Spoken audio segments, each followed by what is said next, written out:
Hi friends, మనం ఈరోజు ఈ వీడియోలో టీఎస్ ఈసెట్ 2024 ఆన్లైన్ అప్లికేషన్ ఫామ్ని ఏ విధంగా ఫిల్ చేయాలనేది స్టెప్ బై స్టెప్ ప్రాసెస్ అయితే మనం ఈరోజు ఈ వీడియోలో చూద్దాం ఫ్రెండ్స్. అంతకంటే ముందు టీఎస్ ఈసెట్ 2024కి సంబంధించిన ఇంపార్టెంట్ డేట్స్ అయితే ఒకసారి చూద్దాం ఫ్రెండ్స్. ఇది ఫ్రెండ్స్ మనకు దానికి సంబంధించినటువంటి ఇంపార్టెంట్ డేట్స్. దీనికి సంబంధించి ఇన్ఫర్మేషన్ చూసినట్లయితే మనకు ఫిబ్రవరి 15 నుండి ఆన్లైన్ అప్లికేషన్ ఫామ్స్ అయితే స్టార్ట్ కావడం జరిగింది ఫ్రెండ్స్. ఇక ఎలాంటి ఫైన్ లేకుండా ఏప్రిల్ 16 వరకు ఆన్లైన్ అప్లికేషన్ ఫామ్స్ని అయితే మనము సబ్మిట్ చేసుకోవచ్చు. ఇక 500 రూపీస్ ఫైన్ తోటి ఏప్రిల్ 22 వరకు ఆన్లైన్ అప్లికేషన్ ఫామ్స్ అయితే సబ్మిట్ చేసుకోవచ్చు. ఇక అదేవిధంగా 1000 రూపీస్ ఫైన్ తోటి ఏప్రిల్ 28 వరకు మనం ఆన్లైన్ అప్లికేషన్ ఫామ్స్ అయితే సబ్మిట్ చేసుకోవచ్చు ఫ్రెండ్స్. ఇక అదేవిధంగా దీనికి సంబంధించిన ఎంట్రన్స్ ఎగ్జామ్ డేట్ చూసినట్లయితే మనకు మే 6న ఈ యొక్క ఎంట్రన్స్ ఎగ్జామ్ అయితే కండక్ట్ చేయబోతున్నారు ఫ్రెండ్స్. ఇక అదేవిధంగా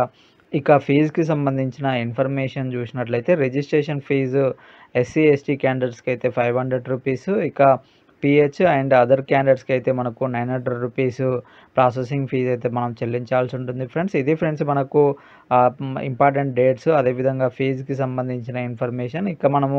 ఇక మనము ఆన్లైన్ అప్లికేషన్ ఫామ్ని ఏ విధంగా ఫిల్ చేయాలనేది స్టెప్ బై స్టెప్ ప్రాసెస్ అయితే చూద్దాం ఫ్రెండ్స్. మనకి ఇక్కడ మొత్తము 3 స్టెప్స్ అయితే ఇవ్వడం జరిగింది ఫ్రెండ్స్. ఫస్ట్ వచ్చేసి అప్లికేషన్ ఫీజు పేమెంట్ అయితే చేయాల్సి ఉంటుంది. సెకండ్ వచ్చేసి అప్లికేషన్ ఫామ్ని అయితే ఫిల్ చేయాల్సి ఉంటుంది. థర్డ్ వన్ వచ్చేసి ఏదైతే మనం అప్లికేషన్ ఫామ్ను ఫిల్ చేసామో దాన్ని ప్రింట్అవుట్ తీసుకోవడము థర్డ్ స్టెప్ ఫ్రెండ్స్. ఈ విధంగా మనము ఈ 3 స్టెప్స్లో మనము ఆన్లైన్ అప్లికేషన్ ఫామ్ని అయితే సబ్మిట్ చేయాల్సి ఉంటుంది. మనం ఫస్ట్ ఇక్కడ కనిపిస్తున్నటువంటి ఆ ఫీజు పేమెంట్ అనే ఫస్ట్ స్టెప్ ఏదైతే ఉందో దాన్ని మనం క్లిక్ చేసినట్లయితే మనకు నెక్స్ట్ పేజ్ అనేది ఈ విధంగా అయితే ఓపెన్ కావడం జరుగుతుంది ఫ్రెండ్స్. మనకు నెక్స్ట్ పేజ్ అయితే ఈ విధంగా ఓపెన్ కావడం జరుగుతుంది ఫ్రెండ్స్. ఇక్కడ మీరు క్వాలిఫైయింగ్ ఎగ్జామినేషన్ అయితే సెలెక్ట్ చేసుకోవాల్సి ఉంటుంది. మీరు డిప్లొమానా లేకపోతే బీఎస్సీ మ్యాథమెటిక్స్ అనేది సెలెక్ట్ చేసుకోవాల్సి ఉంటుంది. దాని తర్వాతకి qualifying examination hall ticket number అనేది ఇక్కడ ఎంటర్ చేయాల్సి ఉంటుంది. దాని తర్వాతకి మీరు మీ యొక్క డిప్లొమా లెవెల్ని అయితే మీరు ఇక్కడ సెలెక్ట్ చేసుకోవాల్సి ఉంటుంది. అదేవిధంగా మీ యొక్క ఎంట్రన్స్ టెస్ట్కి సంబంధించిన సబ్జెక్ట్ అయితే మీరు ఇక్కడ సెలెక్ట్ చేసుకోవాల్సి ఉంటుంది ఫ్రెండ్స్. నెక్స్ట్ చూసినట్లయితే మీ యొక్క ఆధార్ కార్డ్ నెంబర్ అనేది ఇక్కడ ఎంటర్ చేయాల్సి ఉంటుంది. దాని తర్వాతకి క్యాండిడేట్ యొక్క నేమ్ అనేది ఇక్కడ ఎంటర్ చేయాల్సి ఉంటుంది ఫ్రెండ్స్. ఈ క్యాండిడేట్ నేమ్ అనేది ఎస్ఎస్సిలో అయితే ఏ విధంగా అయితే ఉందో ఆ విధంగా మీరు మీ యొక్క నేమ్ అయితే ఇక్కడ ఎంటర్ చేయాల్సి ఉంటుంది. అదేవిధంగా మీ యొక్క డేట్ ఆఫ్ బర్త్ ఎస్ఎస్సిలో ఏ విధంగా ఉందో ఆ విధంగా మీ యొక్క డేట్ ఆఫ్ బర్త్ అనేది ఇక్కడ ఎంటర్ చేయాల్సి ఉంటుంది. అదేవిధంగా క్యాండిడేట్ యొక్క మొబైల్ నెంబర్ అనేది ఇక్కడ ఎంటర్ చేయాల్సి ఉంటుంది. ఈ క్యాండిడేట్ యొక్క మొబైల్ నెంబర్ అనేది మీరు ఏదైతే రెగ్యులర్గా వాడుతున్నారో ఆ రన్నింగ్లో ఉన్నటువంటి మొబైల్ నెంబర్ని మాత్రమే ఇక్కడ ఇవ్వాల్సి ఉంటుంది. ఎందుకంటే దీనికి సంబంధించి ఓటీపీలు కానీ అదేవిధంగా మెసేజెస్ కానీ రావడం జరుగుతుంది కాబట్టి ఖచ్చితంగా వర్కింగ్లో ఉన్నటువంటి మొబైల్ నెంబర్ని మాత్రమే ఇక్కడ ఇవ్వాల్సి ఉంటుంది ఫ్రెండ్స్. ఇక అదేవిధంగా మీ యొక్క ఈమెయిల్ ఐడి, మీ యొక్క కేటగిరీలు కూడా మీరు ఇక్కడ సెలెక్ట్ చేసుకోవాల్సి ఉంటుంది. బీసీనా, ఎస్సీనా, ఎస్టీనా అనేది మీరు ఇక్కడ సెలెక్ట్ చేసుకోవాల్సి ఉంటుంది. అదేవిధంగా ఫిజికల్లీ హ్యాండిక్యాప్డ్ ఎస్ఆర్నో అనేది మీరు ఇక్కడ సెలెక్ట్ చేసుకోవాల్సి ఉంటుంది. అదేవిధంగా మీ యొక్క పేమెంట్ మోడ్ అనేది ఇక్కడ సెలెక్ట్ చేసుకోవాల్సి ఉంటుంది. నెట్ బ్యాంకింగా లేకపోతే అదర్సా, క్రెడిట్ కార్డా, డెబిట్ కార్డా అనేది మీరు ఇక్కడ సెలెక్ట్ చేసుకోవాల్సి ఉంటుంది. సెలెక్ట్ చేసుకున్న తర్వాతకి మనకు సంబంధించి మన యొక్క కేటగిరీని బట్టి మన యొక్క పేమెంట్ అనేది ఇక్కడ రావడం జరుగుతుంది. దాని తర్వాతకి ఇక్కడ ప్రొసీడ్ అని కనిపిస్తుంది కదా, ప్రొసీడ్ టు పేమెంట్ అని చెప్పేసి ఆ ప్రొసీడ్ టు పేమెంట్ అని క్లిక్ చేసినట్లయితే ఈ విధంగా అయితే నెక్స్ట్ పేజ్ అనేది రావడం జరుగుతుంది ఫ్రెండ్స్. ఇక్కడ మీరు ఏదైతే పేమెంట్ మోడ్ అనేది సెలెక్ట్ చేసుకున్నారో దాన్ని బట్టి మనకి ఈ విధంగా అయితే రావడం జరుగుతుంది. అక్కడ మీరు మీ యొక్క ఆ డీటెయిల్స్ అన్ని ఎంట్రీ చేసేసి ప్రొసీడ్ అని క్లిక్ చేసేసి మీ యొక్క పేమెంట్ అనేది కంప్లీట్ చేసిన తర్వాతకి మనకు ఈ విధంగా అయితే రావడం జరుగుతుంది friends. Your payment done successfully అని చెప్పేసి ఒక రిఫరెన్స్ ఐడి అయితే ఇవ్వడం జరుగుతుంది. ఈ రిఫరెన్స్ ఐడి అనేది నోట్ చేసుకున్న తర్వాతకి ఇక్కడ కనిపిస్తున్నటువంటి proceed to fill application form అని క్లిక్ చేసినట్లయితే మనకు నెక్స్ట్ పేజ్ అనేది ఈ విధంగా అయితే ఓపెన్ కావడం జరుగుతుంది ఫ్రెండ్స్. ఇక్కడ మీరు మీ యొక్క పేమెంట్ రిఫరెన్స్ ఐడి, ఇంతకుముందుకు ఏదైతే రిఫరెన్స్ ఐడి మనకి ఇక్కడ ఇవ్వడం జరిగిందో అది ఇక్కడ మనము ఎంట్రీ చేయాల్సి ఉంటుంది. అదేవిధంగా మీ యొక్క క్వాలిఫైయింగ్ ఎగ్జామినేషన్ హాల్ టికెట్ నెంబర్ని ఇక్కడ ఎంట్రీ చేయాలి. మీ యొక్క మొబైల్ నెంబర్ని ఇక్కడ ఎంట్రీ చేయాలి. అదేవిధంగా మీ యొక్క డేట్ ఆఫ్ బర్త్ని ఇక్కడ ఎంట్రీ చేసిన తర్వాతకి ఇక్కడ కనిపిస్తున్నటువంటి proceed to fill application form అని క్లిక్ చేసినట్లయితే మనకు నెక్స్ట్ పేజ్ అయితే ఈ విధంగా ఓపెన్ కావడం జరుగుతుంది ఫ్రెండ్స్. ఇక్కడ మనము క్యాండిడేట్ యొక్క డీటెయిల్స్ అయితే ఎంటర్ చేయాల్సి ఉంటుంది. ఇక్కడ మనకు ఆటోమేటిక్గా క్యాండిడేట్ యొక్క నేమ్ అయితే రావడం జరుగుతుంది. అదేవిధంగా మీరు మీ యొక్క ఫాదర్ నేమ్ అనేది ఎంటర్ చేయాల్సి ఉంటుంది, మదర్ నేమ్ అనేది ఎంటర్ చేయాల్సి ఉంటుంది. మీ యొక్క డేట్ ఆఫ్ బర్త్ కూడా ఆటోమేటిక్గా రావడం జరుగుతుంది. మీరు ఇక్కడ మీ యొక్క జెండర్ అనేది సెలెక్ట్ చేసుకోవాల్సి ఉంటుంది. మేలా, ఫీమేల్ అనేది సెలెక్ట్ చేసుకున్న తర్వాతకి మీ యొక్క ఆధార్ కార్డ్ నెంబర్ మళ్ళీ ఒకసారి చెక్ చేసేసుకొని మీ యొక్క బర్త్ స్టేట్ ఏదనేది సెలెక్ట్ చేసుకోవాల్సి ఉంటుంది. అదేవిధంగా డిస్ట్రిక్ట్ అనేది సెలెక్ట్ చేసుకున్న తర్వాతకి మీ యొక్క కేటగిరీ అనేది కూడా ఇక్కడ మీరు మీ యొక్క కేటగిరీ అనేది సెలెక్ట్ చేసుకున్న తర్వాతకి ఇక్కడ మీ యొక్క క్యాస్ట్ సర్టిఫికేట్ నెంబర్ని అయితే మీరు ఇక్కడ ఎంట్రీ చేయాల్సి ఉంటుంది ఫ్రెండ్స్. ఇక అదేవిధంగా మీరు ఒకవేళ ఈడబ్ల్యూఎస్ క్యాండిడేట్స్ అయినట్లయితే వారికి సంబంధించి ఎస్ఆర్ నో అనేది సెలెక్ట్ చేసుకోవాల్సి ఉంటుంది.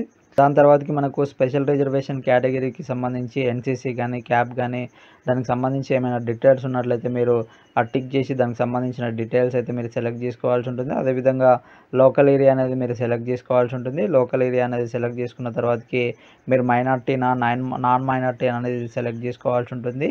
ఇక అదేవిధంగా యాన్యువల్ ఇన్కమ్కి సంబంధించి మీ యొక్క పేరెంట్స్ యొక్క యాన్యువల్ ఇన్కమ్ ఎంత ఉందనేది ఇక్కడ సెలెక్ట్ చేసుకోవాల్సి ఉంటుంది. 1 lakh, 1 lakh బిలోనా లేకపోతే 2 lakh అబోనా అనేది ఇక్కడ సెలెక్ట్ చేసుకోవాల్సి ఉంటుంది. సెలెక్ట్ చేసుకున్న తర్వాతకి ఇక్కడ మీ యొక్క ఇన్కమ్ సర్టిఫికేట్ యొక్క నెంబర్ అయితే మీరు ఇక్కడ ఎంట్రీ చేయాల్సి ఉంటుంది ఫ్రెండ్స్. ఎంట్రీ చేసిన తర్వాతకి నెక్స్ట్ మనకు క్యాండిడేట్ యొక్క బ్యాంక్ డీటెయిల్స్ అయితే అడగడం జరుగుతుంది ఫ్రెండ్స్. ఇక్కడ మనకి ఇవి మ్యాండేటరీ అయితే ఏం కాదు, మీరు ఇవ్వాలనుకుంటే ఇవ్వచ్చు, లేకపోతే లేదు. మీరు ఒకవేళ ఇవ్వాలనుకున్నట్లయితే మీరు బ్యాంక్ యొక్క నేము, అదేవిధంగా అకౌంట్ యొక్క నెంబరు, ఐఎఫ్సి కోడ్ అనేది మీరు ఇక్కడ ఎంట్రీ చేయాల్సి ఉంటుంది ఫ్రెండ్స్. ఇక అదేవిధంగా మీ యొక్క అడ్రస్ని అయితే మీరు ఇక్కడ ఫిల్ చేయాల్సి ఉంటుంది. House number, street, town, district, pin code number, state ఏదేదైతే ఉందో మీ యొక్క అడ్రస్కి సంబంధించిన పూర్తి ఇన్ఫర్మేషన్ అయితే మీరు ఇక్కడ ఫిల్ చేయాల్సి ఉంటుంది ఫ్రెండ్స్. దాని తర్వాత మనకు క్వాలిఫైయింగ్ ఎగ్జామినేషన్కి సంబంధించిన ఇన్ఫర్మేషన్ అయితే ఇక్కడ ఇవ్వాల్సి ఉంటుంది ఫ్రెండ్స్. డిప్లొమానా లేకపోతే బీఎస్సీ మ్యాథమెటిక్స్ అనేది సెలెక్ట్ చేసుకోవాల్సి ఉంటుంది. మీ యొక్క హాల్ టికెట్ నెంబరు, అదేవిధంగా మీ యొక్క డిప్లొమాలో ఏ లెవెల్, అదేవిధంగా ఏ ఇయర్లో పాస్ అయ్యారు, కాలేజ్ యొక్క నేము, కాలేజ్ యొక్క కోడ్ అనేది మీరు ఇక్కడ సెలెక్ట్ చేసుకోవాల్సి ఉంటుంది.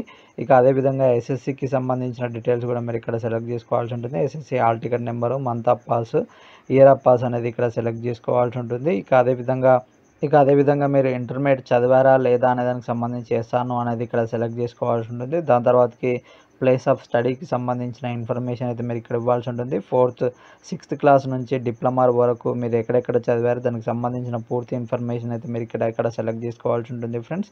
దాని తర్వాతకి మనకు ఇక్కడ రీజనల్ సెంటర్స్కి సంబంధించిన ప్రిఫరెన్స్లు అయితే మనము ఎగ్జామినేషన్ సెంటర్స్కి సంబంధించి ప్రిఫరెన్స్లు అయితే మనం ఇక్కడ ఇవ్వాల్సి ఉంటుంది ఫ్రెండ్స్. మనకు దానికి సంబంధించి 4 ఆప్షన్స్ అయితే ఇవ్వడం జరిగింది. మీ యొక్క 4 ఆప్షన్స్ని మీరు ఇక్కడ సెలెక్ట్ చేసుకున్న తర్వాతకి క్యాండిడేట్ యొక్క ఫోటో, అదేవిధంగా సిగ్నేచర్ మీరు ఇక్కడ అప్లోడ్ చేయాల్సి ఉంటుంది. అప్లోడ్ చేసిన తర్వాతకి ఇక్కడ డిక్లరేషన్ మార్క్ అనేది మనం టిక్ చేయాల్సి ఉంటుంది.